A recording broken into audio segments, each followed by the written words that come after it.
আসসালামু আলাইকুম viewers, welcome to ইমাস Niépce. আজকে একটু শপিংয়ে যাওয়ার প্ল্যান করেছি, তাই তেমন কিছু রান্না করিনি। আম্মু ফ্রিজে চিকেন রান্না করে রেখেছিল, সেখান থেকে এক বাক্স বের করে গরম করে রেখেছি। ব্রেকফাস্টের জন্য ডিম আর লাঞ্চের জন্য ভাত রান্না করেছি।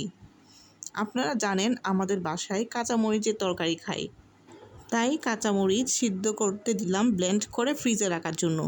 ঠান্ডা হওয়ার পর ব্লেন্ড করে নিলাম। এরপর একটা বাক্সে লবণ মিক্স করে ফ্রিজে রাখলাম। লবণ মিক্স করে রাখলে ডিপে রাখলেও বরফ জমে না, তবে হ্যাঁ, লবণের পরিমাণ কম হলে কিন্তু বরফটা জমে যাবে। শপিং শেষ করে বাসায় আসতে আসতে রাত 9টা বেজে গেল। বের হওয়ার আগে ফ্রিজ থেকে মধুভাত বের করে রেখেছিলাম। এগুলো আম্মু 1 মাস আগে বানিয়েছিল, আর আমার জন্য এক বাক্স ফ্রিজে রেখে দিয়েছিল।